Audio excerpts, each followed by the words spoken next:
Jésus. Alléluia. Alléluia. Alléluia. Amen. Amen. Alléluia. Il est digne de gloire à notre Seigneur. Amen.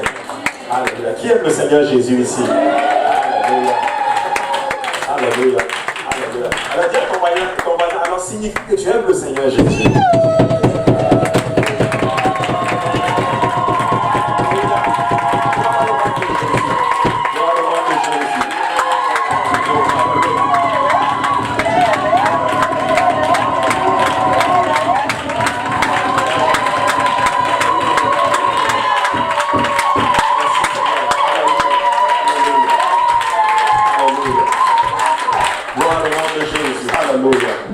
Et si on faisait que ça, que toute pendant le restant des moments, ce serait correct.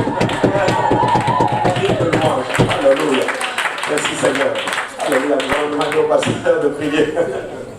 Alléluia. Si nous pouvons prier tous ensemble devant nos voix.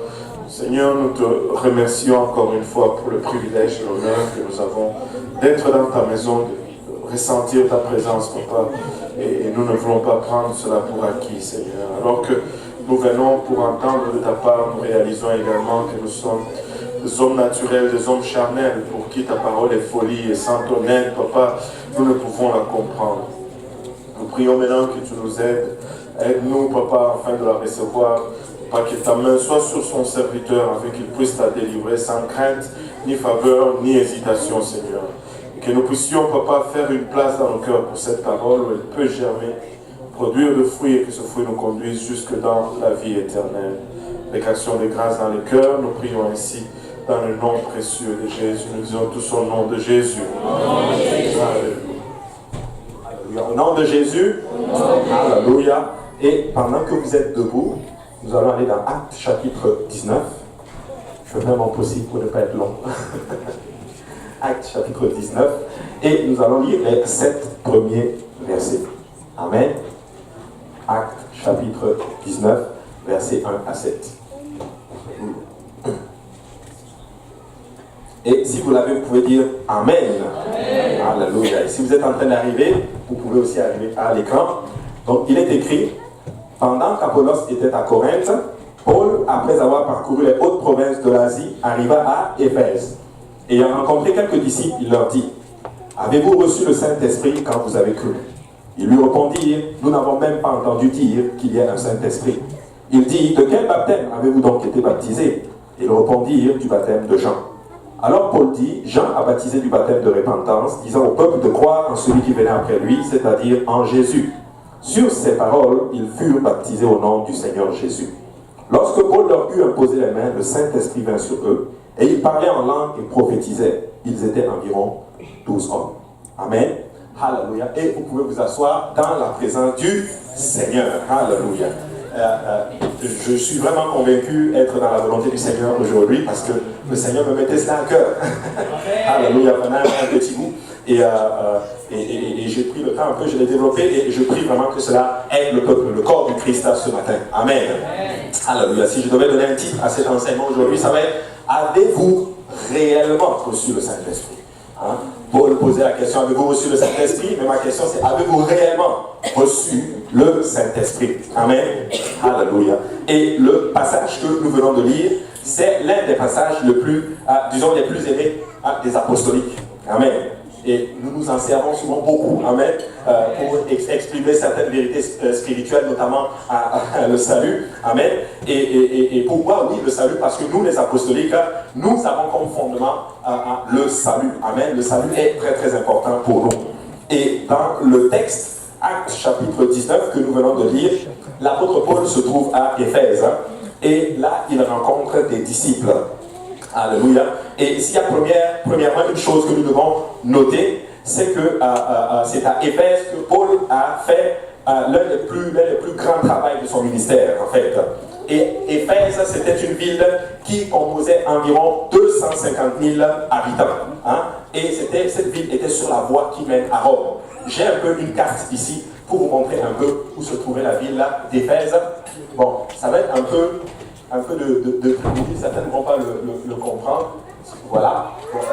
C'est un peu. Voilà, si tu fais juste un petit clic encore. Voilà, le rond qui est apparu, c'est ça la ville d'Éphèse. Et les traits que vous voyez, c'est les trajets de l'apôtre Paul pour aller évangéliser en d'autres termes. Et la Bible dit que dans le passage que nous avons lu, après avoir parcouru les hautes provinces, il est arrivé à Éphèse. Et c'est à Éphèse qu'il va rencontrer les disciples, en fait. Et dans cette ville d'Éphèse, il y avait un grand nombre d'adorateurs de Diane. Diane, c'était une déesse que les gens adoraient dans cette ville. Mais beaucoup de gens ont été touchés par l'évangile à Éphèse. Et des églises ont été fondées et cette ville est devenue très rapidement le principal centre du monde chrétien. Et Paul, dans ce voyage, rencontre des disciples à qui il parle. Et pour mieux comprendre l'identité de ces disciples, nous devons aller dans le chapitre 18, où la Bible nous parle d'un certain Apollos. Apollos, c'était un personnage qui était éloquent, il était versé dans les Écritures, il était instruit, et il enseignait selon la connaissance qu'il avait reçue de la parole de Dieu. On le voit dans Actes chapitre 18, à partir du verset 24, la Bible dit « Un juif nommé Apollos, originaire d'Alexandrie, homme éloquent et versé dans les Écritures, vint à Éphèse. Il était instruit dans la voie du Seigneur et fervent d'esprit. Il annonçait et enseignait avec exactitude ce qui concerne Jésus, bien qu'il ne connût que le baptême de Jean. Il se mit à parler librement dans la synagogue. Aquilas et Priscille, ayant entendu le prier avec eux, et lui exposaient plus exactement la voix de Dieu. Comme il voulait passer en Achaïe, les frères l'y encouragèrent et écrivèrent aux disciples de le bien recevoir. Quand il fut arrivé, il se rendit par la grâce de Dieu très utile à ceux qui avaient cru, car il réfutait vivement les Juifs en public, démontrant par les Écritures que Jésus est le Christ. Et ces versets montrent littéralement qui est Apollos. Il était versé dans les Écritures, il connaissait la parole de Dieu, mais versé dans les Écritures, ici, qu'est-ce que ça veut dire? Ça veut dire, ce n'est pas forcément quelqu'un qui connaissait seulement la parole de Dieu, c'est quelqu'un qui connaissait la parole de Dieu, mais qui a soif d'en connaître encore plus. Donc, versé dans les Écritures, quelqu'un qui a soif de Dieu, qui connaît les Écritures, mais qui a soif d'en recevoir encore plus. Mais je vais vous choquer aujourd'hui, mes frères et sœurs. Apollos veut dire ceci en grec, donné par Apollon. Vous connaissez Apollon qui était aussi une divinité, en d'autres termes chez les Romains, et son nom signifiait ceci. Donc, moi je pense qu'il avait été comme consacré spécifiquement à cette divinité-là. Mais malgré le fait qu'il était consacré à cette divinité-là, Apollos était un disciple du Seigneur Jésus. Donc, pour dire ceci à quelqu'un, peu importe ce que ta famille a fait sur toi, peu importe, même si ta famille t'a consacré à une divinité quelconque, si tu donnes ta vie à Jésus, tu vas briser les liens familiaux, tu vas briser les liens de la sorcellerie. Alléluia. Apollos, qui était donné par Apollon, se retrouve en train de servir le Seigneur. Et c'était un juif d'Alexandrie. Il était très écouté, versé dans les Écritures, et il est devenu chrétien et il enseignait aussi le christianisme. Ainsi, dans le passage que nous avons lu dans Actes chapitre 19, nous pouvons en déduire que les disciples que Paul a rencontrés étaient en fait des disciples d'Apollos. Parce que quand tu prends Actes chapitre 18, et juste après le chapitre 19, elle dit, Paul rencontre des disciples. Et ces gens-là étaient des disciples d'Apollos. Parce que Apollos, après avoir été enseigné par Aquilas et Priscille, s'est retourné aussi et il a fait des disciples, en fait. Il les a enseignés et Paul rencontre ses disciples plus tard dans Actes chapitre 19. Alléluia. Mais là, c'est important de comprendre ceci. Pourquoi j'en parle? Parce que vous allez comprendre dans quelle direction je vais aller aujourd'hui. Parce que Apollos a fait des disciples. Et vous allez voir que l'esprit qui pesait sur Apollos va peser aussi sur ses disciples. Mais là, ces disciples ne connaissaient pas le baptême au nom de Jésus. Ils ne connaissaient que le baptême de Jean. En fait, ils ressemblaient spécifiquement, ils étaient le reflet des enseignements qu'ils avaient reçus d'Apollos. Parce que Apollos avait fait des disciples, il connaissait que le baptême de Jean, et il a aussi enseigné à ses disciples, qui ne connaissaient aussi que le baptême de Jean. Et ses disciples étaient aussi versés dans les Écritures, comme leur pasteur spécifiquement, mais n'ayant pas tout le plein conseil de Dieu. Et Apollos, ou du moins ses disciples, représentent les chrétiens aujourd'hui qui ont reçu des choses dans leur enfance, qui ont reçu des choses de la parole de Dieu, mais qui ont grandi sans avoir tout le plein conseil de la parole du Seigneur. Mais lorsqu'on leur présente la parole de Dieu, ils ont le cœur ouvert pour recevoir à la parole du Seigneur. Et ils y obéissent et ils deviennent utiles à l'œuvre du Seigneur. Donc les Apollos dans la maison du Seigneur, c'est des gens, même s'ils ont une certaine connaissance de la parole de Dieu, lorsqu'on leur donne des révélations encore nouvelles de la parole du Seigneur, ils embrassent cette révélation, ils y obéissent et ils deviennent utiles à l'œuvre du Seigneur. Alors mes frères et sœurs, comprenez ceci. Tu vas adopter en général l'esprit de celui qui t'influence. Alléluia. Tu vas avoir l'esprit de celui qui t'influence. Proverbe chapitre 13 et 20 dit ceci: celui qui fréquente les sages devient sage, mais celui qui se plaît avec les insensés s'en trouve mal. Donc la personne qui t'influence va t'influencer par son esprit. Alors nous devons être sûrs et nous devons savoir qui nous influence et qui nous influençons. Amen. Très important. Et Apollos, après avoir a ouvert son cœur à la parole de Dieu, ses disciples, eux aussi, étaient ouverts à savoir un peu plus de la parole du Seigneur. Alors, Paul leur pose une question. Avez-vous reçu le Saint-Esprit lorsque vous avez cru? Nous n'avons même pas entendu dire qu'il y a un Saint-Esprit. Ils ont répondu. Et cette question, littéralement, et leur réponse montre que l'on peut croire sans avoir reçu le don du Saint-Esprit. Nous pouvons croire sans avoir reçu le don du Saint-Esprit. Parce que Paul dit, avez-vous reçu le Saint-Esprit quand vous avez cru? Et il répond, nous n'avons même pas entendu dire qu'il y ait un Saint-Esprit. Ils croyaient en Jésus, mais ils ne savaient pas en d'autres termes qu'il y avait un Saint-Esprit. Et je vais dire à quelqu'un aujourd'hui, si tu n'as jamais entendu dire qu'il y a un Saint-Esprit, laisse-moi te dire qu'il y a un Saint-Esprit pour toi aujourd'hui. Alléluia. Et tu vas recevoir le don du Saint-Esprit et tu vas parler en d'autres langues. Et Paul va maintenant questionner leur baptême. Parce qu'ils répondent, on n'a même pas entendu dire qu'il y a un Saint-Esprit. Et cette question avait pour but de connaître l'origine de leur enseignement. Alléluia. Paul pose cette question-là. Avez-vous reçu le Saint-Esprit quand vous avez cru? On n'a même pas entendu dire qu'il y a un Saint-Esprit. Automatiquement, il va questionner leur baptême pour savoir d'où leur viennent les enseignements. Parce que, comprenez ceci, c'est que Priscille et Aquilas étaient des disciples de Paul. Et c'est Priscille et Aquilas qui ont gagné Apollos. Maintenant, quand Paul pose la question, il veut savoir est-ce que ces gens sont des disciples d'Apollos. Et quand ils disent, nous n'avons même pas entendu dire, il dit, mais de quel baptême avez-vous donc été baptisés? Du baptême de Jean. Il comprend maintenant que ce sont des disciples d'Apollos. Alors, il peut leur enseigner parce qu'il connaît Apollos. Il sait que Apollos était un homme versé dans les Écritures, mais qui était ouvert à recevoir la parole du Seigneur. Beaucoup de personnes, malheureusement, aujourd'hui, ils ont certaines connaissances de la parole du Seigneur, mais ils sont fermés, alléluia, à leur doctrine, et ils ne sont pas prêts à recevoir quelque chose de nouveau de la part du Seigneur. Mais si tu es prêt à recevoir quelque chose, mon frère, ma soeur, le Seigneur a quelque chose pour toi ce matin. Amen. Alléluia. Amen. Et des fois, nous devons connaître ce que les gens ont reçu comme enseignement au départ, connaître l'origine de leur enseignement pour enfin pouvoir mieux les diriger. Parce que quand nous savons que tel vient d'un tel background, on sait comment enseigner la personne. On sait comment approcher la personne, lui présenter l'évangile pour que la personne l'accepte. Mes frères et sœurs, vous qui évangélisez, qui voulez gagner les âmes, ce n'est pas à tout le monde qu'on arrive et qu'on balance l'évangile. Dans certains cas, il faut savoir d'où il vient. Quel est son background?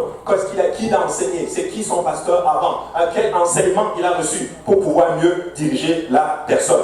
Et Paul sait que si ces gens ont reçu d'Apollos et que Apollos a été touché, alors il peut leur enseigner correctement la bonne doctrine parce que les Apollos ne sont pas des orgueilleux. Les Apollos ont faim et ils ont soif de la parole du Seigneur. Est-ce qu'il y a des Apollos dans la maison du Seigneur ce matin? Alléluia. Juste des Apollos, levez les mains. Pas tout le monde, juste des Apollos. Ceux-là qui ont faim et soif de la parole du Seigneur. Alors, Actes chapitre 19 et 5 dit ceci. Sur ces paroles, ils furent baptisés au nom du Seigneur Jésus. Lorsque Paul leur eut imposé les mains, le Saint-Esprit vint sur eux et ils parlaient en langue et prophétisaient. Ce sont des gens qui avaient déjà été baptisés et lorsque Paul les a enseigné la bonne doctrine, ils ont obéi à l'évangile et ils ont été baptisés au nom de Jésus. Notons ici que Paul les a baptisés au nom de Jésus et pas autrement. Amen. Notons aussi quelques points, c'est que les disciples se sont baptisés à nouveau. Alléluia.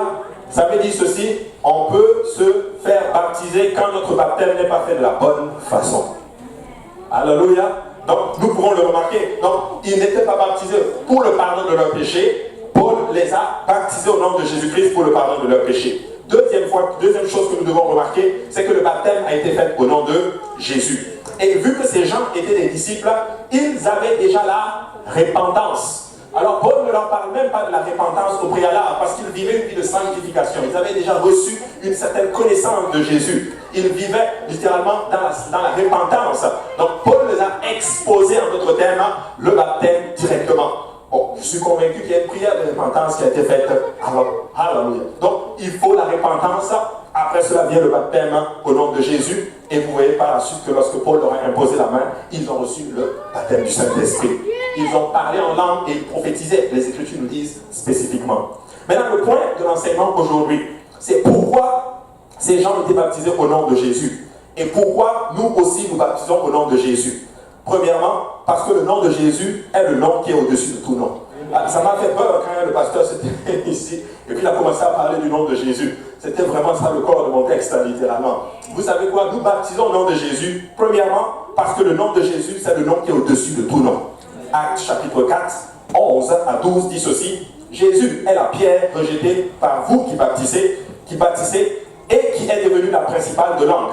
Il n'y a de salut en aucun autre, car il n'y a sous le ciel aucun autre nom qui ait été donné parmi les hommes par lequel nous devions être sauvés. Peuple de Dieu, nous baptisons au nom de Jésus parce qu'il n'y a aucun autre nom qui est au-dessus du nom de Jésus. Peu importe la créature qu'il y a sur la face de cette terre, qu'il soit prince, qu'il soit roi, qu'il soit ministre, qu'il soit consul, le nom de Jésus est au-dessus de ce nom. Voilà une des raisons pour laquelle nous baptisons au nom du Seigneur Jésus. Alléluia. Deuxième point, un verset dit ceci. Philippiens 2:9, c'est pourquoi Dieu l'a souverainement élevé et lui a donné le nom qui est au-dessus de tout nom, afin qu'au nom de Jésus, tout genou fléchisse dans les cieux, sur la terre et sous la terre, et que toute langue confesse que Jésus-Christ est le Seigneur à la gloire de Dieu le Père. C'est traduit comme ceci. Mais quand tu prends la Bible orthodoxe, c'est traduit ainsi. Que toute langue confesse que Jésus-Christ est Yahweh. Alléluia. Donc, quand tu es baptisé au nom de Jésus, tu es baptisé au nom du Dieu Tout-Puissant. Alléluia. Pourquoi nous baptisons au nom de Jésus? Parce que le nom de Jésus est le nom qui est au-dessus de tout nom. Alléluia. Deuxième point, pourquoi nous baptisons au nom de Jésus? Parce que le nom de Jésus chasse les démons. Oh, alléluia. Le nom de Jésus est puissant. Alléluia. Il a dit tantôt, lorsque le nom de Jésus est invoqué, les démons n'ont pas le choix que de fuir. Quand on dit au nom de Jésus, laissez-moi vous dire que les démons commencent à trembler. Alléluia. La Bible dit ceci. Tu crois qu'il n'y a qu'un seul Dieu? Le diable croit et il tremble. Alléluia. Alors, nous devons l'approcher avec beaucoup de révérence parce que ce nom est puissant et dangereux. Alors, je vais dire ceci à quelqu'un. Alléluia. Tu ne dois pas passer à côté du nom de Jésus-Christ. Si le nom n'a pas été invoqué sur toi, tu veux que ce nom soit invoqué sur toi.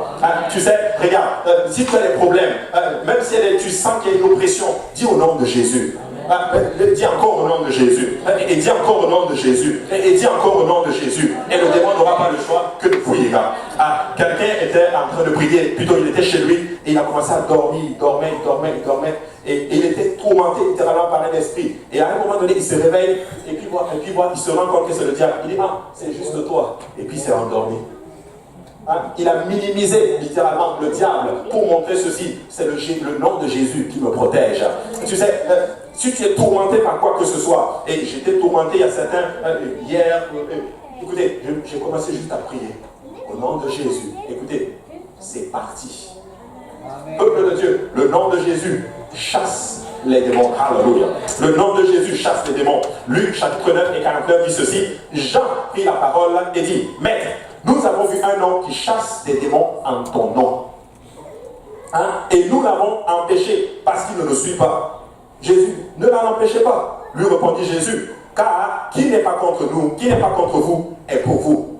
Pour dire ceci, que même les gens qui comprennent ceci, dans les Écritures, ils n'avaient même pas été encore baptisés au nom de Jésus. Mais ils ont vu des gens qui n'avaient même pas de relation avec Jésus, mais qui chassaient les démons au nom de Jésus. Rappelez-vous, dans les Écritures, Jésus lui-même dira, certains diront, n'avons-nous pas produit des miracles en ton nom? On a chassé les démons en ton nom. Retirez-vous de moi, vous qui commettez l'iniquité. C'est pas ça le point de l'enseignement. Juste pour dire ceci, que même ceux qui vivent dans l'iniquité comprennent la puissance qu'il y a dans le nom du Seigneur Jésus-Christ. Alors qu'en est-il de nous, enfants de Dieu, peuple de Dieu? Nous pouvons invoquer le nom de Jésus-Christ encore une fois. Alléluia. Tu peux invoquer le nom de Jésus, car ce nom chasse les démons.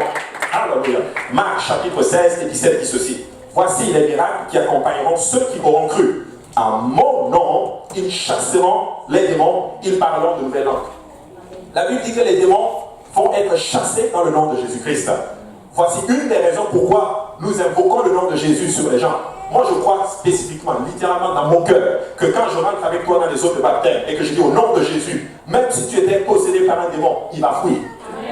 Il va fuir. Pourquoi? Parce que beaucoup, quand ils sortent, au lieu de vivre dans la sanctification, ils retournent dans leur péché.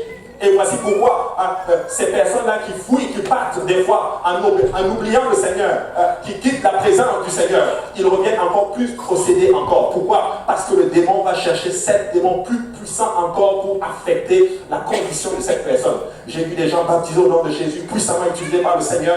Ils sont tombés, ils ne sont pas revenus dans le Seigneur. Je les ai vus récemment, écoutez, ils sont devenus quasiment comme des clochards. Le diable est mauvais. Alors, peuple de Dieu, restons dans la couverture du Seigneur et invoquons le nom de Jésus-Christ qui va chasser les démons. Nous baptisons au nom de Jésus parce que le nom de Jésus guérit les malades. Alléluia. Marc chapitre 16, verset 17, nous l'avons dit. Voici les miracles qui accompagneront ceux qui auront cru. En mon nom, ils chasseront les démons, ils parleront de nouvelles langues, ils saisiront des serpents, et s'ils boivent quelques breuvages mortels, ils ne leur feront point de mal. Ils imposeront les mains aux malades, et les malades seront guéris. La Bible dit ceci, que les croyants imposeront la main aux malades et les malades seront guéris. J'ai été témoin de quelque chose, un serviteur qui est allé pour prier pour un frère qui avait un problème au pied. Il a eu une douleur au pied qui a fait qu'il ne pouvait même pas aller au travail. Et là, le serviteur arrive, il rentre dans l'appartement, il parle avec le frère et tout.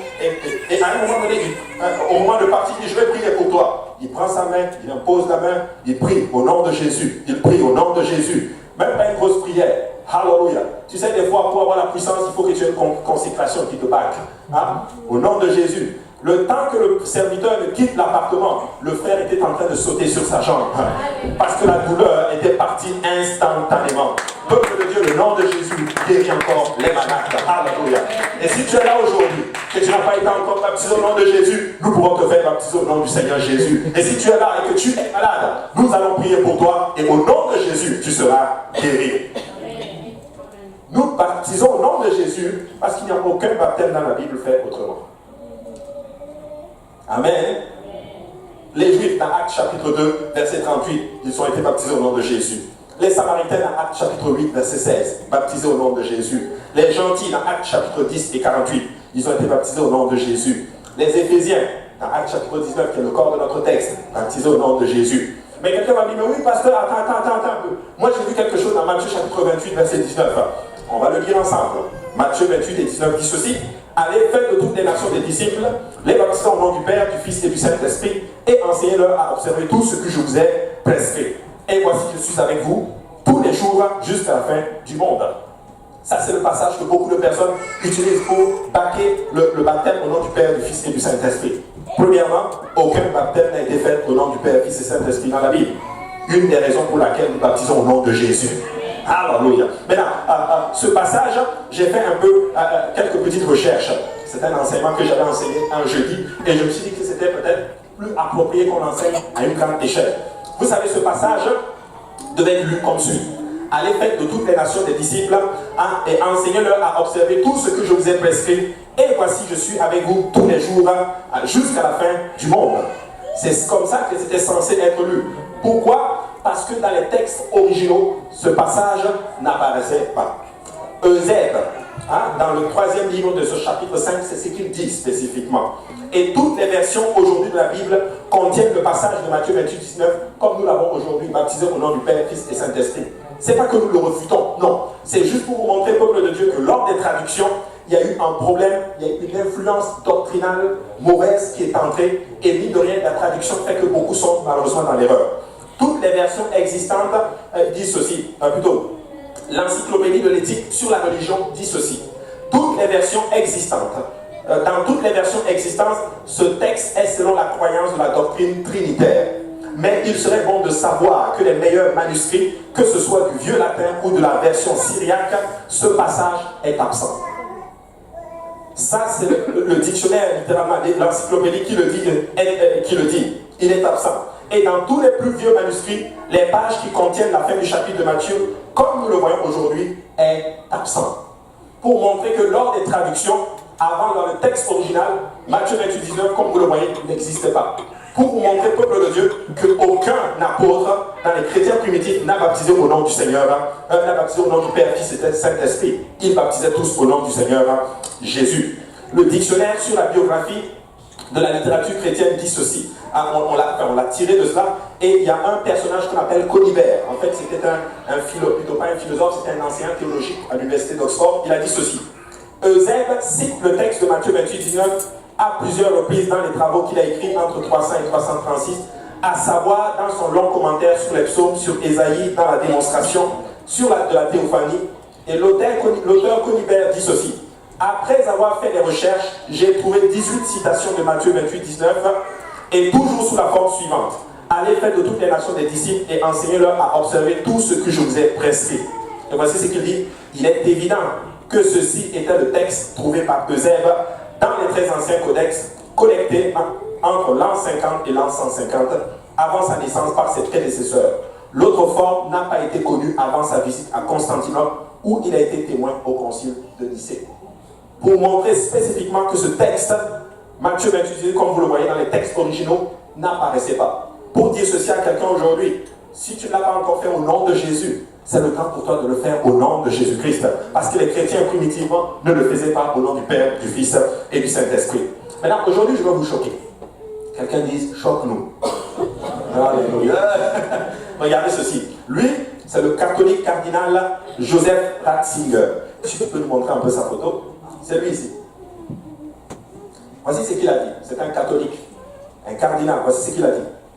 Introduction au christianisme, page 51. Il a fait cette confession quant à l'origine du texte, Matthieu 28, 19. La base de la profession de foi dans le cadre de la cérémonie du baptême, Matthieu 28, 19 trinitaire, a pris forme au cours des 2e et 3e siècles. Le lieu d'origine du texte de Matthieu 28, 19 est venu de la ville de Rome. Le baptême trinitaire et le texte de Matthieu 28, 19, par conséquent, ne provient pas de l'église originale qui a commencé à Jérusalem autour de 33 après Jésus-Christ. La preuve s'avère être une invention et une fabrication qui nous vient du catholicisme. Très peu sont au courant de ces faits historiques. C'est un catholique qui a déclaré cette phrase. Il est en train de dire spécifiquement, Matthieu 28, 19, comme vous l'avez maintenant dans le texte, il dit que ce texte a été traduit, est une invention de l'église catholique. Il dit très peu le savent. Et l'encyclopédie catholique 2, page 223 dit ceci. La formule baptismale a été changée du nom de Jésus-Christ au mot Père, Fils et Saint-Esprit par l'église catholique au IIe siècle. Ainsi, nous comprenons, peuple de Dieu, que tout a été mis en place pour retirer le nom du Seigneur Jésus-Christ du processus qui nous donne le salut. Mes frères et sœurs, vous devez comprendre ceci. Nous n'avons pas de salut sans le nom de Jésus-Christ.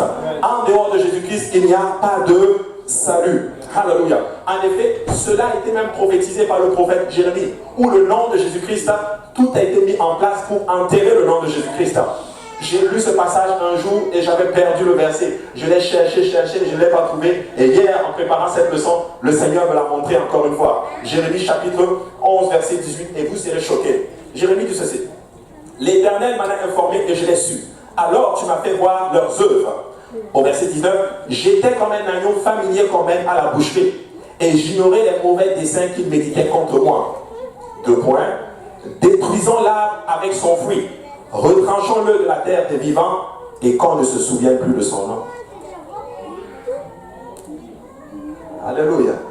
C'était Jérémie l'avait prophétisé qu'un temps viendra où le diable va tout faire pour que le nom de Jésus-Christ soit englouti et qu'on ne s'en souvienne plus. Mes frères et sœurs, nous devons nous souvenir du nom de Jésus-Christ. Alléluia. C'est le nom qui nous donne le salut, c'est le nom qui nous donne la restauration, c'est le nom qui est au-dessus de tout nom. Ne tombons pas dans le piège de l'ennemi où on ne veut plus qu'on invoque le nom de Jésus-Christ. Peuple de Dieu, il y a des églises littéralement qui font tout. Ils ne veulent plus invoquer le nom de Jésus-Christ parce que ça offense les gens. Mais écoutez-moi, s'il y a une église qui va invoquer le nom de Jésus-Christ, ça va être celle-là. S'il y a une église qui va invoquer encore et puissamment et encore le nom de Jésus-Christ, ça va être celle-là. Et dernier point, nous baptisons au nom de Jésus-Christ parce que la Bible dit que tout ce que nous faisons, nous devons le faire au nom de Jésus-Christ. Colossiens 3 et 17 dit ceci. Et quoi que vous fassiez en parole ou en œuvre, faites tout au nom du Seigneur Jésus. en rendant par lui des actions de grâce à Dieu le Père. La Bible dit que tout ce que vous faites, faites-le au nom de Jésus. Ah, tu veux manger, mange au nom de Jésus. Ah, tu veux sortir, aller jouer, joue au nom de Jésus-Christ. Tu veux venir à l'église, viens au nom de Jésus-Christ. Alléluia, tu vas chasser les démons, chasse au nom de Jésus. Tout ce que tu vas faire, fais-le au nom de Jésus-Christ. Nous allons aussi baptiser dans le nom du Seigneur Jésus. Alléluia. C'était extraordinaire ce qui s'est passé hier. Hier, je préparais cette leçon. Et là, moi, j'ai fini ma leçon et je suis rentré pour me coucher. Et au moment de charger mon téléphone, le téléphone sonne. On me dit, ah, il y a quelqu'un qui veut se faire baptiser au nom du Seigneur Jésus. J'ai dit, oh mon ami, j'arrive. Alléluia, je suis en route. Alléluia. Je suis arrivé ici, j'ai vu des sœurs, alléluia, assises, en train de parler avec la... Écoutez, on est juste allé ici, l'eau était froide. Mais la sœur dit, ah, c'est pour le baptême, laisse-la faire de l'eau froide. Elle est rentrée dans les eaux de baptême, nous l'avons baptisée au nom du Seigneur Jésus-Christ. Alléluia. Et je suis convaincu que son nom est inscrit dans le livre de la vie éternelle. Alléluia. Parce qu'il y a encore un peuple qui croit dans le nom de Jésus. Alléluia. Alléluia. Tout ce que vous faites, faites-le au nom de Jésus-Christ. Lorsque vous êtes baptisé au nom du Seigneur Jésus, voici ce qui arrive. Premièrement, vos péchés sont complètement effacés. Alléluia.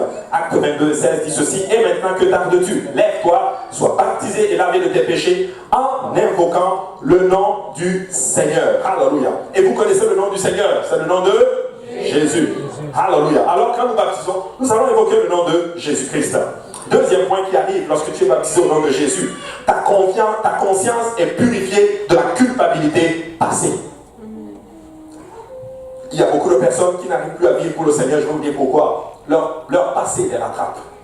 Hein? Ils pensent au passé. Oh, j'ai fait ceci, j'ai fait ceci, j'ai fait ceci, j'ai fait ceci. Voici ce que je suis. Je veux dire à quelqu'un aujourd'hui, quand tu entres dans les eaux de baptême, les liens familiaux sont coupés. Alléluia. Ton passé est englouti. La Bible dit que celui qui est en Christ est une nouvelle créature. Les choses anciennes sont passées et voici toutes choses sont devenues nouvelles. Je veux dire à quelqu'un, ne permets pas à ton passé de diriger ton futur.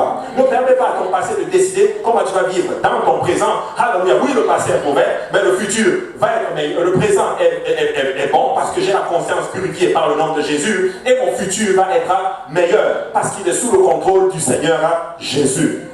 Alléluia. Alors nous devons avoir la conscience pure lorsque nous sommes baptisés au nom du Seigneur Jésus-Christ. J'ai vu les chrétiens baptisés au nom de Jésus-Christ, mais pensant encore au passé. Ah, j'ai fait ceci, ah, j'ai fait cela, ah, j'ai fait ceci, ah, dans ma famille il y a ceci, attaque ceci, attaque ceci. Peuple de Dieu, écoutez-moi bien. Quand tu es un enfant de Dieu, peu importe ce que les gens vont faire contre toi, ça va concourir à ton bien. N'est-ce pas qu'il est écrit que tout concourt au bien de ceux qui aiment le Seigneur et de ceux qui sont appelés selon ses desseins? Écoute, un, tu aimes le Seigneur et deux, tu es appelé selon les desseins de l'Éternel. Alors tout va se mettre ensemble pour concourir à ton bien. Alléluia. Quand tu dis que tout va se mettre ensemble, ça veut dire ceci. Les bonnes choses et aussi les mauvaises choses vont se mettre ensemble pour être favorables. Alléluia. Alors c'est le temps pour nous, mes frères et sœurs, d'avoir la conscience pure. Alléluia. Parce que nous sommes des enfants de Dieu. Nous ne sommes plus des enfants de la crainte. Nous sommes des enfants lavés par le sang de Jésus-Christ. Alléluia. Et le nom de l'Éternel a été invoqué sur nous. Alléluia. Est-ce qu'il y a encore un peuple? Alléluia. Quand le nom de Jésus-Christ a été invoqué sur vous, vous ne devez plus avoir peur, mes frères et sœurs. Alléluia. C'est le temps pour vous. Alléluia. D'avoir la conscience pure. Alléluia. Alléluia. Alléluia. Des enfants de Dieu qui ont peur. Des enfants de Dieu qui vivent dans la dépression. Des enfants de Dieu qui vivent étant troublés. Des enfants de Dieu qui vivent vivant dans leur passé. Ils sont dans le présent, mais ils vivent dans le passé. Certains sont dans le présent, ils essaient d'être un peu dans le futur. Ah, écoute-moi bien. Le passé est fini. Le futur est devant moi. J'ai le présent à influencer. Peuple de Dieu, je vais adorer le Seigneur. Je vais avoir une conscience pure. Alléluia. Je suis un enfant de Dieu. Peu importe ce que j'ai fait. Alléluia. Certains ici étaient des pécheurs. Certains d'entre vous, vous avez fait des gaffes. Certains d'entre vous, vous avez commis des avortements. Certains d'entre vous, vous avez fait... On pourra même citer tous les péchés. Mais hey, la Bible dit que lorsque le nom de Jésus est invoqué sur toi, tout genou fléchit dans les cieux. Ça veut dire ceci. Tes péchés vont fléchir les genoux lorsque le nom de Jésus est invoqué sur toi.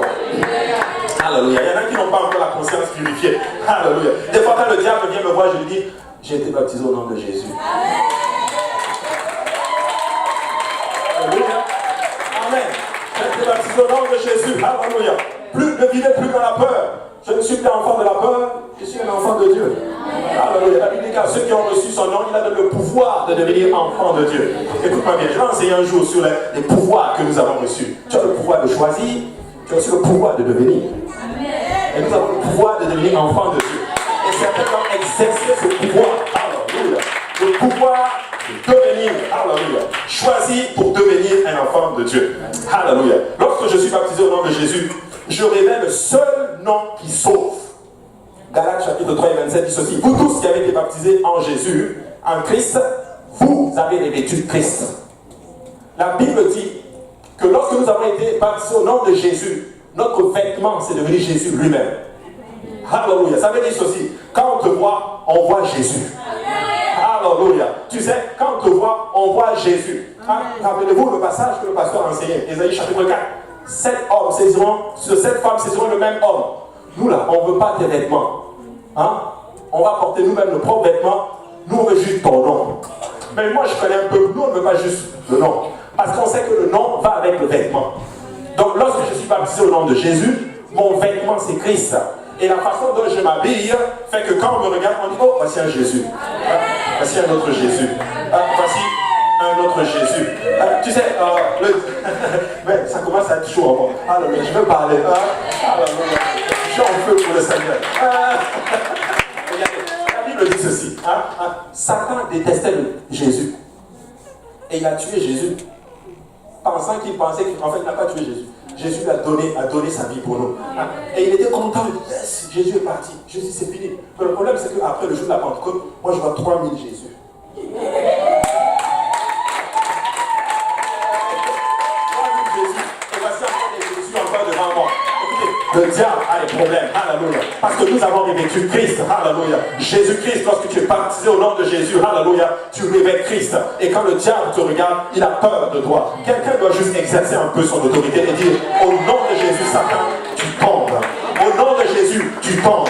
Au nom de Jésus, tu relâches maintenant. Au nom de Jésus, je viens dans ton camp, dans le camp de l'ennemi, et je prends tout ce qu'il m'a volé. Alléluia.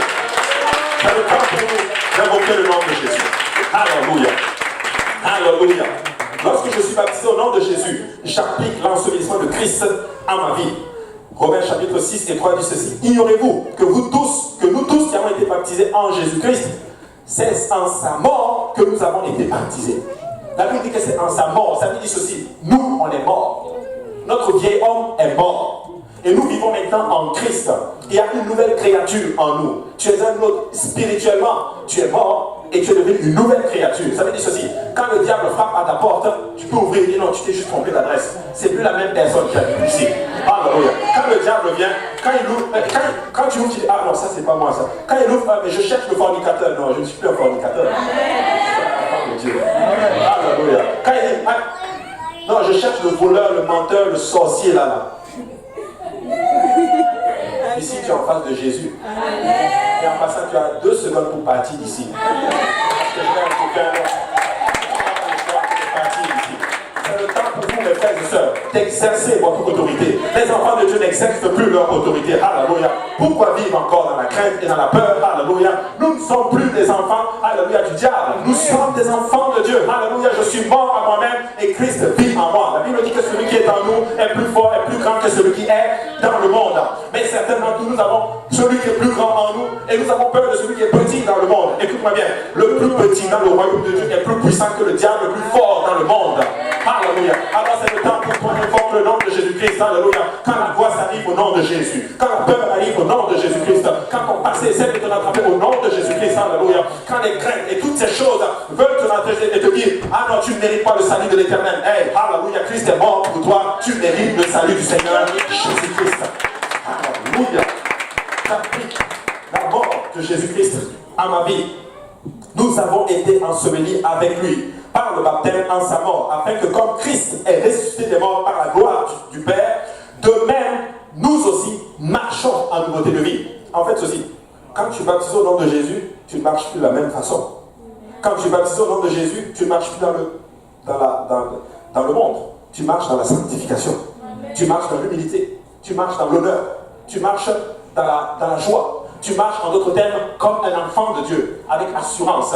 Pas orgueilleux, mais avec assurance. Écoutez-moi bien, les princes, ils marchent avec assurance. Vous savez pourquoi? Parce qu'ils savent d'où ils viennent. Le prince a dit quand il sort, il marche comme un prince. il n'a pas peur. Peuple de Dieu, nous sommes des princes de l'éternel. Alléluia. Je ne suis pas en train de parler de la richesse et des choses matérielles. Non, nous sommes riches en Christ. Alléluia. Ça n'a rien à voir avec mon compte en banque. Alléluia. Ça a tout à voir avec mon compte céleste, littéralement.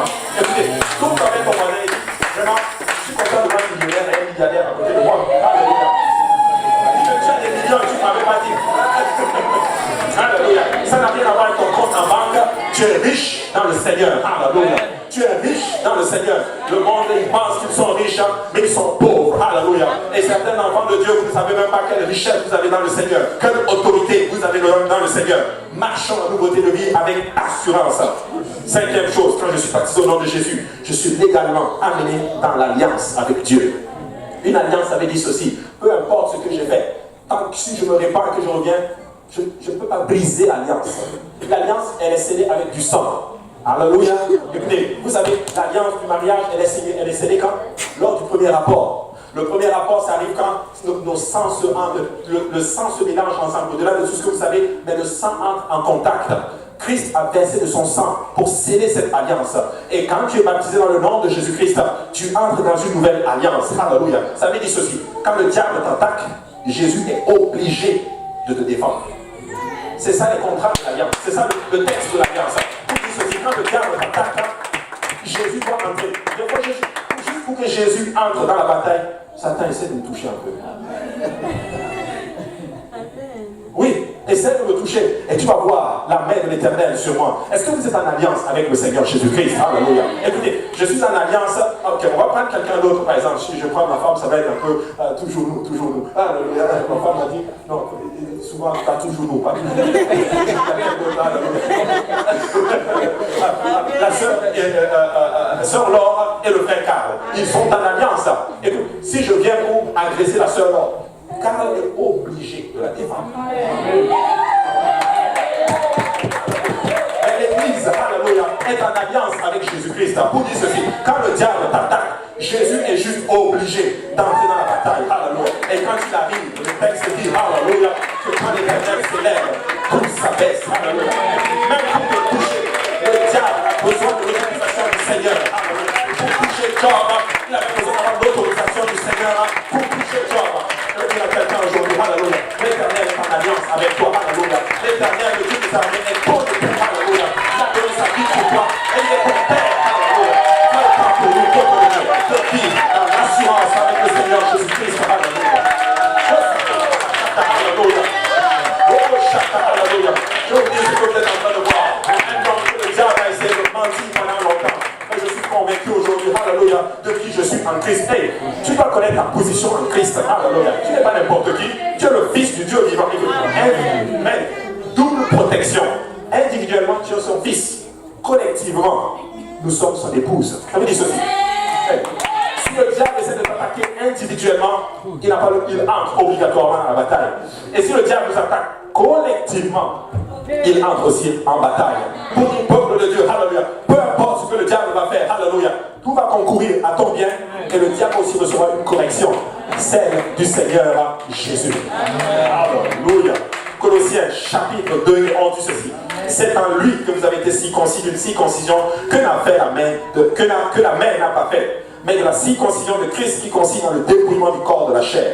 Ayant été enseveli avec lui par le baptême, vous êtes aussi ressuscités en lui et avec lui, par la foi en la puissance de Dieu qui l'a ressuscité des morts. Nous sommes en alliance, mes frères et sœurs. Et aujourd'hui, je réalise la force et la puissance de l'alliance, mes frères et sœurs. Quand tu concoctes une alliance, ça veut dire ceci. Deuxième facette de l'alliance. Quand je faillis, l'alliance n'est pas brisée. Est-ce qu'il y a des gens qui ont mal fait ici? J'ai mal fait. Même hier, peut-être j'ai mal fait. Même avant-hier, même juste avant même de monter sur le pupitre, j'ai mal fait. Mais je suis en alliance avec lui. Alléluia. Scellé par le sang des boucs et des taureaux, mais le sang du Dieu vivant, peuple de Dieu.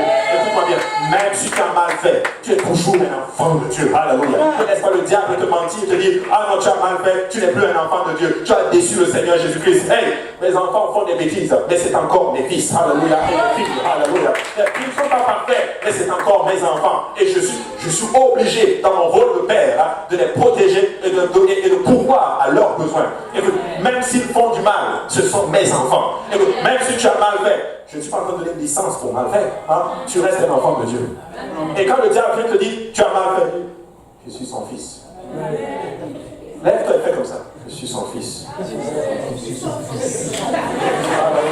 Soyez fiers d'être les enfants de Dieu. Alléluia. Alléluia. Quand je suis baptisé au nom de Jésus, je suis né de l'eau pour commencer ma nouvelle vie. Ça veut dire ceci, ne pense plus avant, c'est un nouveau départ pour toi. J'ai parlé avec un de mes amis que je connaissais très bien, que j'aime beaucoup. Il est venu 1 an avant moi au Canada pour ses études. Et ça faisait longtemps, il est reparti d'où il est venu. Et puis là, on parlait, il m'a texté, il m'a dit, oh ça va, ça fait longtemps. Et je dis, ah oui, ça va bien, moi aussi, je suis là. Bon, le Seigneur, bon, on est là, quoi. On est là. Et puis on parle. Et puis il nous raconte un peu sa vie. Il me dit, oh, moi je suis retourné pour telle raison. Puis je dis, ah ok, bon, bah, moi je suis là aussi. Bah, avec le temps, je suis devenu pasteur. Le Seigneur est bon. Hein. Et j'ai dit, j'ai 4 enfants. Il fait, Dieu! C'est que ça donne quand tu es en Christ. J'ai 4 enfants. Il dit, félicitations, mon ami. J'ai dit, toi, et il m'explique un peu les difficultés un peu qu'il a eues et tout. Et il me dit, je suis reparti pour repartir dans une nouvelle vie. Avec un nouveau départ. Sa vie n'a pas été si facile que ça. Il avait un excellent travail, mais il a eu beaucoup de situations familiales et tout. Et ça fait qu'il est retourné pour repartir à zéro. Et là, je lui ai parlé, j'ai dit, tu sais, frère, moi, ce que je peux te dire, c'est vraiment, tu sais, si tu priais aussi, et que tu demandes au Seigneur, parce que le Seigneur peut restaurer, parce que ce que tu vis, je connais ça. Je connais les gens, moi-même, j'ai vécu par des situations comme ceci, mais par la force de la prière, par le Seigneur Jésus, il a fait de grandes choses. Amen. Et quand on est rentré dans celle-là, bon, la conversation a commencé à être un peu plus tendue, voilà, bon, c'était ça le mot, un peu plus tendu. Il me dit, vraiment félicitations pour toi, tu es devenu maintenant comme tel pasteur. J'ai dit, bon, le Seigneur est bon, alléluia. Il a pris un pasteur qui était musulman, qui est devenu chrétien. J'ai dit, bon, le Seigneur est bon. Et là, la conversation s'est arrêtée là. Et quand j'ai raccroché, j'ai réalisé une chose, la grâce que le Seigneur avait faite. Il a dû quitter un pays pour aller partir à zéro. Moi aussi, j'ai eu des difficultés. Mais là où tu es, tu peux repartir à zéro. Là où tu es, tu peux repartir à zéro. Tu n'as pas besoin de changer le pays. Parce que le problème, dans tous les pays, c'est le même problème. Dans tous les pays, c'est le Seigneur qui est maître des temps et des circonstances. Alléluia. Tu n'as pas besoin de changer le pays ou de changer de lieu. Reste à ta place. Seigneur, je te donne ma vie et repars à zéro. Alléluia. Et quand tu donnes ta vie à Jésus, laisse-moi te dire que le compteur se met à zéro. Tu entres en nouveauté de vie. Alléluia. Comme le dit la Bible dit dans Jean chapitre 3 et 5. Jésus répondit, en vérité, je te le dis, si un homme ne naît d'eau et d'esprit, il ne peut entrer dans le royaume de Dieu. Tu veux entrer dans le royaume, Paul dit que tu dois plutôt, Jésus dit, naître d'eau et d'esprit. Et quand tu nais d'eau et d'esprit, tu es dans un royaume, un nouveau royaume que tu dois explorer maintenant. Un nouveau royaume où tu dois marcher en nouveauté de vie, où tu dois tout explorer. Tout est à zéro. Alléluia. Je suis un enfant de Dieu maintenant. Je peux tout refaire. Il a tout pardonné. Mais pasteur Abou, mais je me suis baptisé au nom de Jésus, mais il y a encore la facture d'Hydro-Québec qui m'attend. Il y a encore telle situation qui m'attend. Écoute-moi bien. Commence à servir Jésus. Commence à marcher dans les principes du Seigneur Jésus. Laisse-moi te dire que le Seigneur va te donner un nouveau départ. Écoutez, quand je suis venu à Dieu, endetté comme pas possible, problème spirituel comme pas possible, c'est-à-dire tout le kit, c'était bien moi. Écoutez, les problèmes ne sont pas partis tout d'un coup. Problème d'immigration, tout, c'était moi. Et à un moment donné, moi aussi je voulais changer le pays, comme l'autre qui est parti. Je voulais aller dans le même pays où il est parti. On m'a dit, reste là. Un peu avec Jésus. Un pas ici, un pas là.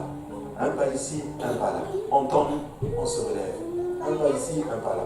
Fatigué, quelqu'un vient taper le dos, tu te lèves. Un pas ici, un pas là. Et un peu, Jésus a commencé à tout remettre à zéro. Il a commencé à enlever toutes les dettes. Il a commencé à enlever tous les problèmes spirituels. Il a commencé à restaurer ma vie. Il a commencé à apporter un nouveau départ. Et aujourd'hui, peuple de Dieu, quand je regarde ma vie aujourd'hui, par rapport à ces mêmes personnes avec qui je viens et que j'enviais, ma vie n'a rien à voir avec eux. Je ne les envie même pas. Je sais juste une chose, je suis dans le Christ, un nouveau départ. Je veux dire à quelqu'un aujourd'hui, c'est le temps pour toi d'entrer en nouveauté de vie avec le Seigneur Jésus. Prends un nouveau départ, alléluia. Tu n'as pas besoin de changer de pays. Tu n'as pas besoin de changer de maison. Tu n'as pas besoin de changer et d'aller quelque part d'autre pour fuir les problèmes que tu es en train de vivre. Non! Donne ta vie à Jésus et il va changer la situation. Oh, c'est pas changer maintenant. Marche selon les principes du Seigneur. Un pas là, un pas là. Un pas là, un pas là. Un pas là, un pas là. Et il va changer les choses. Écoutez, je suis un témoignage vivant. Je veux vous dire une chose. Moi, je prêche la parole de Dieu que j'ai expérimentée. Alléluia. C'est une parole que j'ai. Et cette parole n'est pas fausse. Elle est vraie. Scellée sur la terre, scellée dans les cieux, scellée sur la terre. Il a dit, celui qui me suit ne sera point confus. J'ai suivi Jésus et je ne suis pas confus. Quand j'ai donné ma vie à Dieu, j'étais confus et j'avais peur. Quelque chose me dit, hein, pas encore là.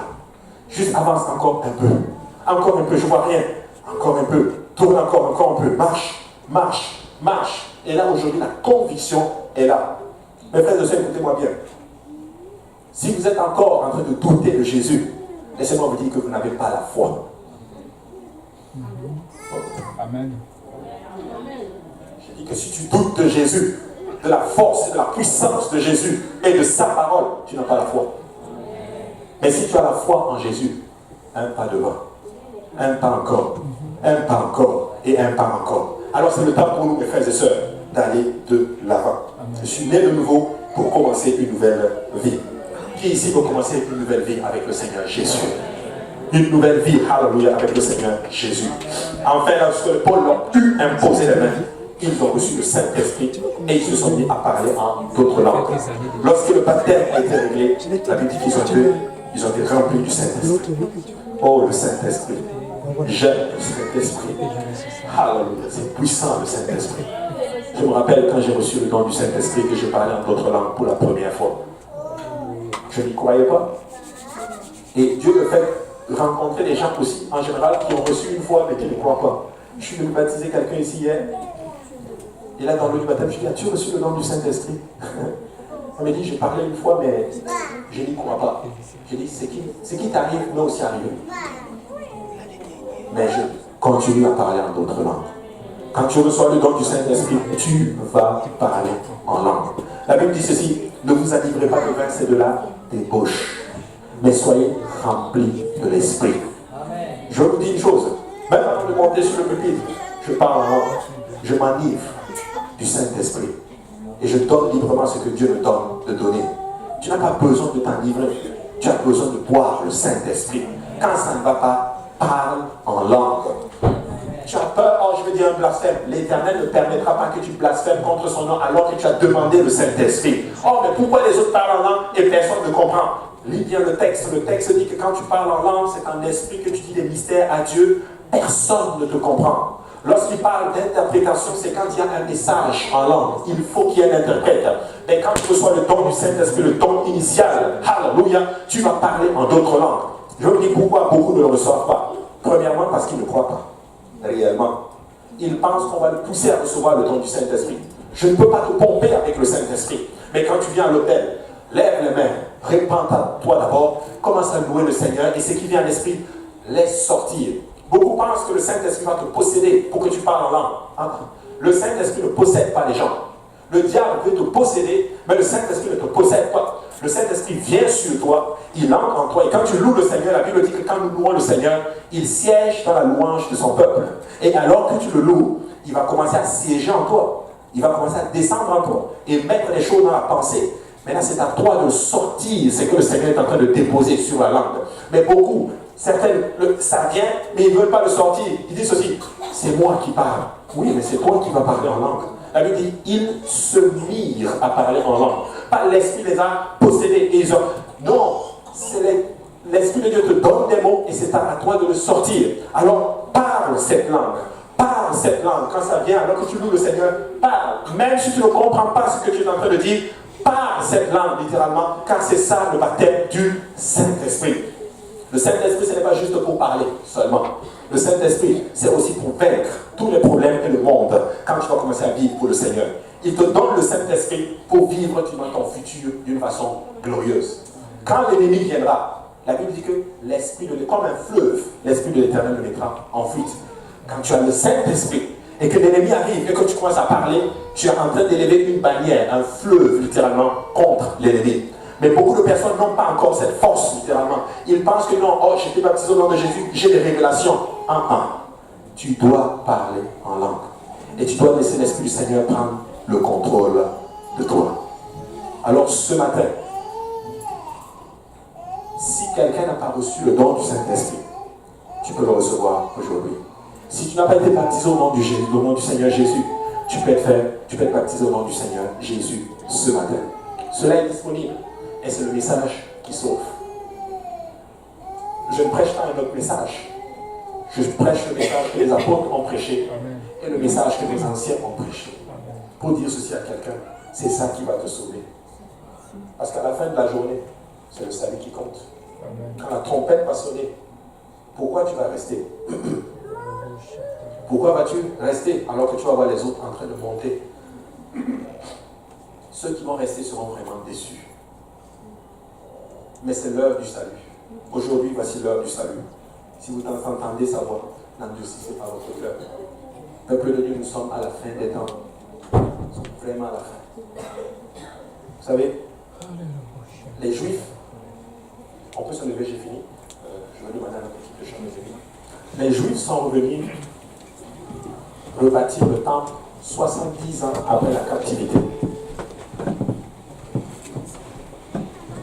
Parce que Jérémie l'avait prophétisé. Mais mes frères et sœurs, je veux vous attirer votre attention sur quelque chose. Un jour, je vais vous montrer la pièce. Le temple,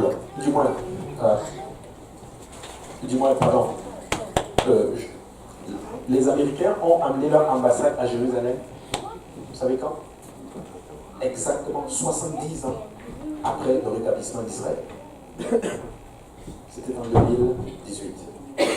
Alors que Israël a été rétabli en 1948. 70 ans, exactement comme le temple a été rebâti 70 ans après la captivité. Tout ça pour dire ceci. Moi, quand je regarde les choses, on n'a plus beaucoup de temps.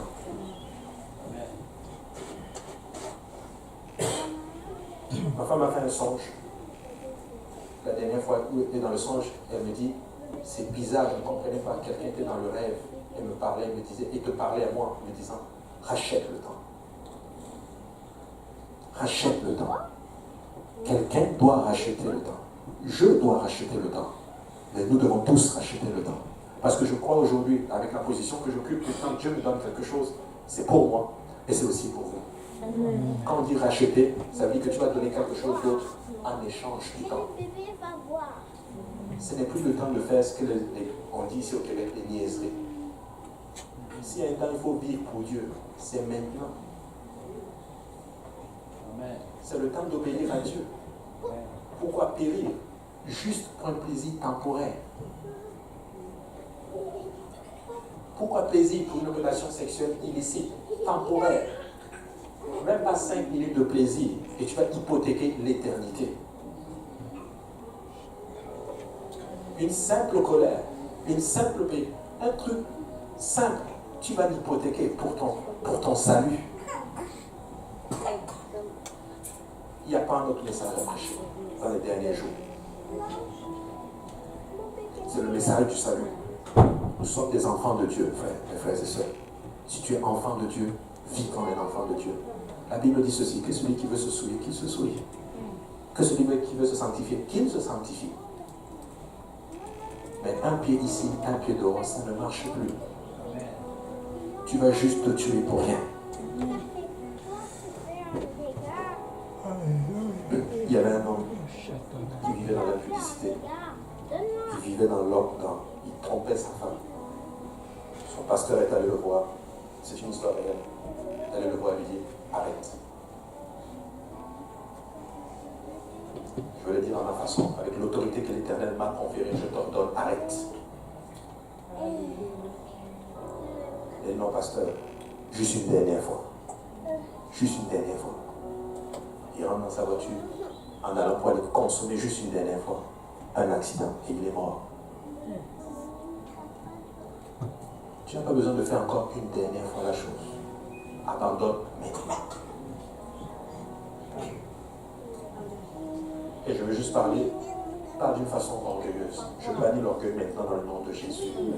Je parle avec l'autorité que le Seigneur nous a conférée. Si tu es dans un péché, dis, arrête. Et répands-toi. Répands-toi. Donne ta vie à Jésus. Qu'est-ce que ça te coûte de te repentir? Qu'est-ce que ça te coûte de tout abandonner? Et je dis, je te donne ma vie, Jésus. Prends-moi tel que je suis. Oh, pasteur, mais moi, je n'y arrive pas, je ne pourrais pas changer. Non, je n'y arrive pas, je ne pourrais pas changer.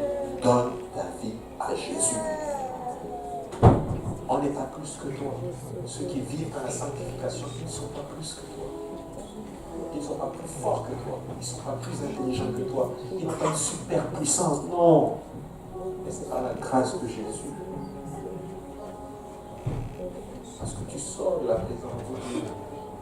Tu retombes toujours dans les mêmes choses.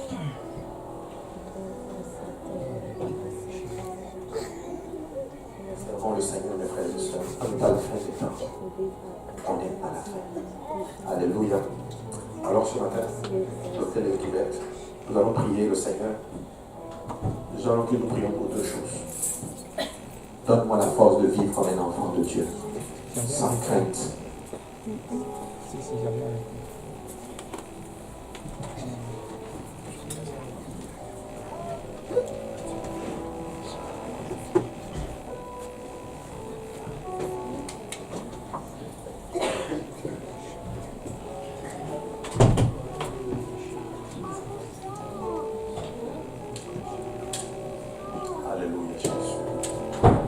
Alléluia Jésus. Venons nous repentir auprès du Seigneur. Venons demander au Seigneur de nous donner la force de vivre dans les derniers jours. Parce que dans les derniers jours, la Bible déclare, les gens ne vont pas supporter la sainte doctrine. Ils vont se faire des foules de docteurs. Des foules de docteurs. Ils vont se créer eux-mêmes leur propre pasteur. Prêche-moi ce que je veux entendre. Il y a une église qui ne va pas prêcher ce que tu vas entendre, mais qui va prêcher ce que tu as envie, ce que tu as besoin d'entendre pour que tu sois sauvé. Il y a des gens qui sont au bord de prendre une décision qui va beaucoup les affecter. J'aimerais juste te conférer de revoir encore ta décision et de servir Dieu. Dieu en premier. Amen.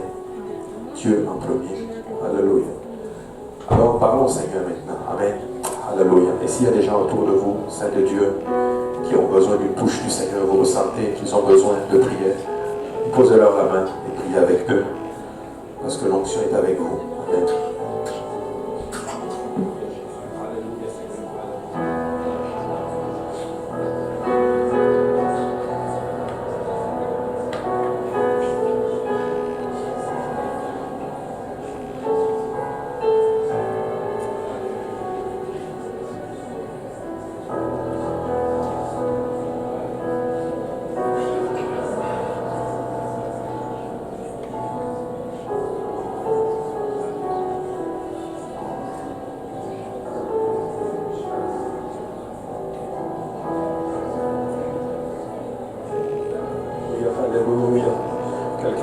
Le temps avec les temps que tu passes à faire d'autres choses. Tu dois racheter le temps avec le temps que tu passes sur YouTube. Tu dois racheter le temps avec le temps que tu utilises à rien faire. Tu dois racheter le temps. Tu dois racheter le temps.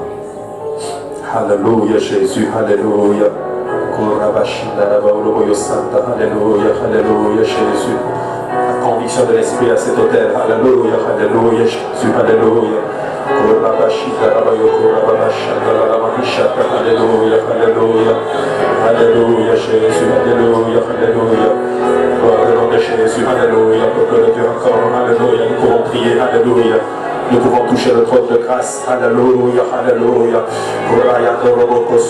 Alléluia, alléluia. Alléluia, alléluia.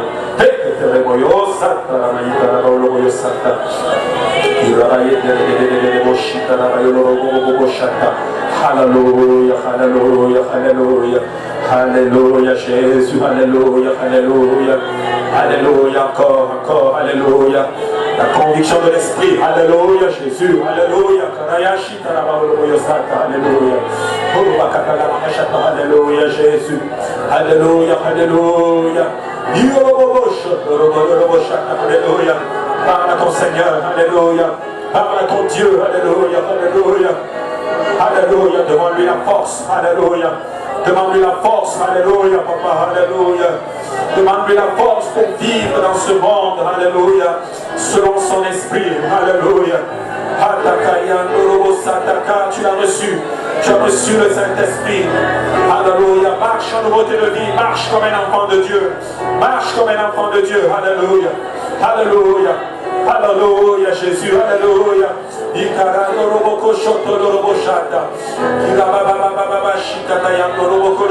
Alléluia Jésus. Gloire au nom de Jésus, gloire au nom de Jésus, alléluia.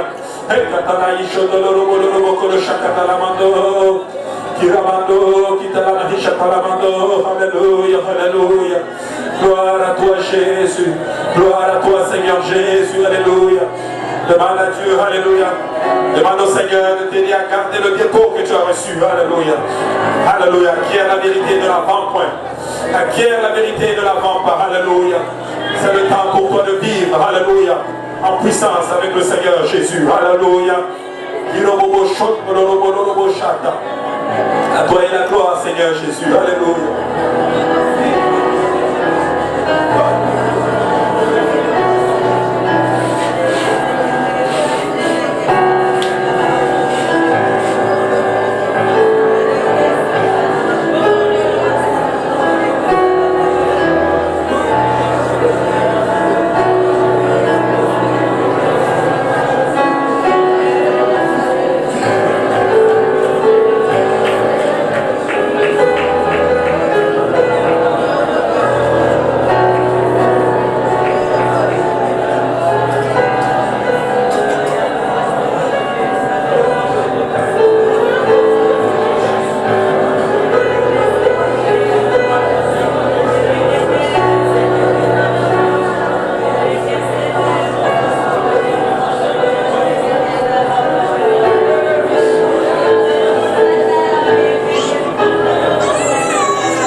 peux prendre ceci maintenant comme le premier jour de ta marche avec le Seigneur. Et il remet le compteur à zéro. Quelqu'un peut juste maintenant élever sa voix vers le Seigneur en ce moment. Quelqu'un peut juste élever la voix vers le Seigneur en ce moment. Que l'ennemi ne te condamne pas, car le Seigneur pardonne tes péchés. Juste la repentance et tes péchés seront pardonnés devant le Seigneur. Tu te dis peut-être que j'ai trop fait du mal dans ma vie.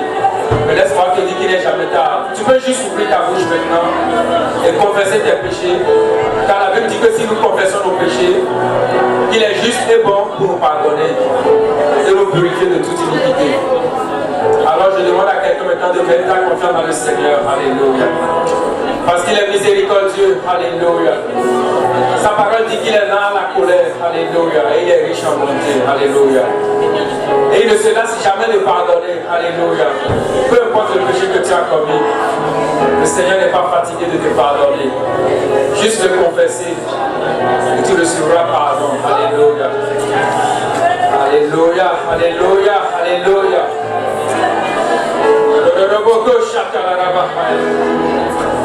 Il n'est jamais loin, alléluia. Il n'est jamais loin, alléluia. Il n'est jamais loin, alléluia. C'est lui qui te tend la main ce matin, alléluia. Si tu peux juste saisir la main du Seigneur en ce moment, alléluia, alors qu'il pardonne tes péchés. Si tu peux juste les confesser en ce moment, alléluia. Il dit qu'il ne se lasse jamais de pardonner. Alléluia. Le Seigneur n'est jamais fatigué de te pardonner. Il n'y a pas de plus grand péché qui ne peut pardonner. Alléluia. Juste le confesser et il le pardonne. Alléluia. Alléluia. Alléluia. Une telle conviction en ce moment. Une telle présence du Seigneur en ce lieu. Alléluia. Alléluia. S'il est mort, alléluia, à la croix pour tes péchés. Je ne vois pas ce qui va l'empêcher de pardonner le péché que tu commets en ce moment. Il est parti à la croix. Et il décrit que cela c'est le plus grand amour. Il n'y a pas de plus grand amour que de donner sa vie pour ses amis. Et c'est ce qu'il a fait pour chacun de nous. Est-ce que quelqu'un peut juste confesser ses péchés en ce moment? Alléluia. Le Seigneur est miséricordieux et il est présent sur le pour pardonner. Il est présent sur le pour restaurer. Alléluia. Il est présent sur le pour bénir. Alléluia. Quelqu'un peut juste recevoir la bénédiction en ce moment. Alors qu'il élève la voix vers le Seigneur, il peut juste recevoir la bénédiction. Il peut juste recevoir le pardon de ses péchés. Alléluia. Tu te dis peut-être que tu tombes dans le même péché, mais le Seigneur n'est pas fatigué de te pardonner. Il faut juste que tu confesses cela. Alléluia.